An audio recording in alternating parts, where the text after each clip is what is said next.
और 6वां प्रश्न है बहादुर अथवा पंचलाइट कहानी के उद्देश्य पर प्रकाश डालिए और इसमें अथवा करके दिया है ध्रुव। बहुत बहुत स्वागत है दोस्तों आपका अपने यूट्यूब चैनल साकिब क्लास। दोस्तों यूपी बोर्ड ने फाइनली कक्षा 12 सामान्य हिंदी का मॉडल पेपर जारी कर दिया है, आप लोग यहां पर देख सकते हैं। और हाँ, इसका PDF हमने डिस्क्रिप्शन में दे रखा है, आप वहां से जाकर इसे डाउनलोड कर सकते हैं। तो चलिए देखते हैं इस मॉडल पेपर में क्या बताया गया है। और हाँ, इस मॉडल पेपर को आपको ज़रूर हल करना है क्योंकि इसी तरह से आपके बोर्ड एग्जाम का क्वेश्चन पेपर आएगा सेम इसी तरह से। देखिए इसमें पूर्णांक 100 का है और समय 3 घंटे 15 मिनट आपके पास है।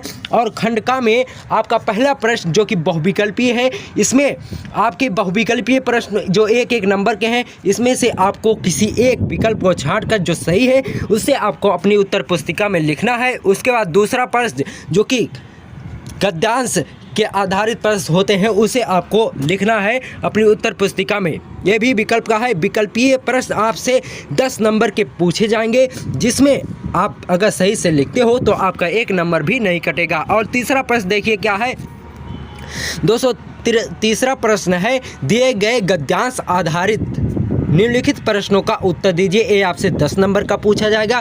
इसमें आपसे 5 प्रश्न हो गए जो कि 2-2 नंबर के होंगे। देखिए इसमें गद्यांश कह दिया गया है, धरती माता की कोख में जो अमूल्य नदियाँ भरी हैं, इस गद्यांश को आपको अच्छे से पढ़ लेना है। उसके बाद जो देखिए इसके नीचे 5 प्रश्न हैं, उन सभी प्रश्नों को आपका सही से उत्तर देना है। जैसे पहला प्रश्न है उपर्युक्त गद्यांश का संदर्भ लिखिए, और दूसरा है धरती वसुंधरा क्यों कहलाती है, और तीसरा प्रश्न है रेखांकित अंश की व्याख्या कीजिए, और चौथा पृथ्वी की देह को किसने सजाया है, और 5वां है भावी आर्थिक अभ्युदय हेतु हमें क्या करना चाहिए। और अथवा करके दिया है, आपको एक गद्यांश और दिया है, या तो आप इस गद्यांश को करिए या तो आप इस गद्यांश को लिख सकते हैं। उसके बाद देखिए चौथा प्रश्न है दिए गए पद्यांश पर आधारित, यानी आपको एक कविता दी गई है, उस कविता का संदर्भ और 5 प्रश्न इसमें भी गद्यांश की तरह ही है, और ये भी आपसे 10 नंबर का पूछा जाएगा। और इसमें भी आपके पास 2 पद्यांश होंगे, या तो आप पहला पद्यांश लिखिए या फिर दूसरा, जो आपको आता है वही लिखिए। इसमें भी आपको 10 नंबर मिलेंगे और सही से आप इसे ज़रूर देखिएगा, और यही हो सकता है यही आपके बोर्ड एग्जाम के क्वेश्चन पेपर में आ जाए। और देखिए 5वां प्रश्न क्या है, आपको एक साहित्यिक परिचय लिखना है। 3 लेखक आपके पास हैं, जैसे आचार्य हजारी प्रसाद द्विवेदी, APJ अब्दुल कलाम, वासुदेव शरण अग्रवाल। इन तीनों में से किसी एक का आपको साहित्यिक परिचय लिखना है, जिससे आपको मिलेंगे 5 नंबर। और इसकी शब्द सीमा होगी अधिकतम 80 नंबर से ज़्यादा आपको नहीं लिखना है, कम भले लिख सकते हैं।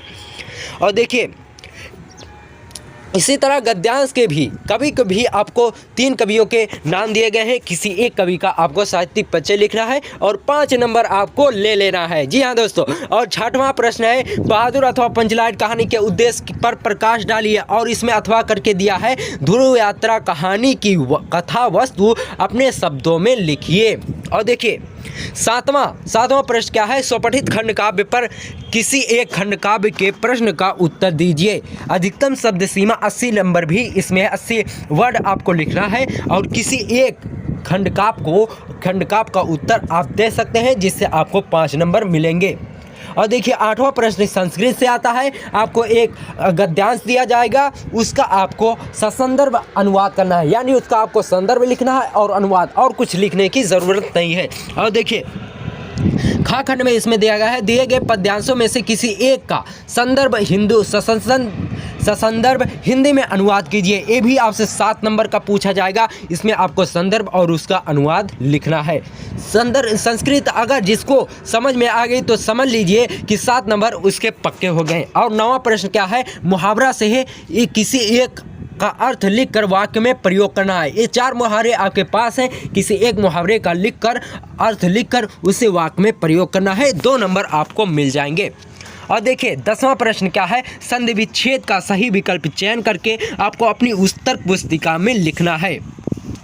और देखिए दोस्तों 11वां प्रश्न क्या है, शब्द युग्मों का सही अर्थ चयन करके लिखिए। इसमें जो शब्द युग्म दिए गए हैं उनका सही छांट कर अपनी उत्तर पुस्तिका में लिखना है।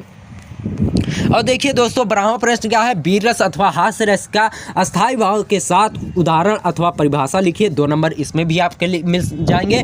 श्लेष अथवा उत्प्रेक्षा अलंकार आपको लिखना है। दोहा अथवा सोरठा आपको लिखना है। ये 2-2 नंबर के आपके 6 नंबर टोटल हो गए। 12वें प्रश्न और 13वां प्रश्न क्या है, बैंक में खाता खोलने के लिए बैंक प्रबंधक को आवेदन प्रार्थना पत्र लिखिए। इसमें से आप के 6 नंबर मिलेंगे। अथवा करके दिया गया, शहर में फैली संक्रामक बीमारी की तरफ जिला अधिकारी यानी डीएम का ध्यान आकर्षित करने यानी ध्यान इधर खींचने के लिए आवेदन पत्र यानी एक एप्लीकेशन लिखिए अपने डीएम को। इससे आपको 6 नंबर मिलेंगे। या तो आप बैंक वाला लिख देंगे या फिर आप जिला अधिकारी को एप्लीकेशन लिख सकते हैं। दोनों में से किसी एक को आपको लिखना है और इससे आपको मिलेंगे 6 नंबर। दोस्तों प्रश्न नंबर 14, लास्ट प्रश्न क्या है, निम्नलिखित विषयों में से किसी एक पर अपनी भाषा शैली में निबंध लिखिए। अपनी भाषा यानी अपने हिसाब से बनाकर आप निबंध लिखिए।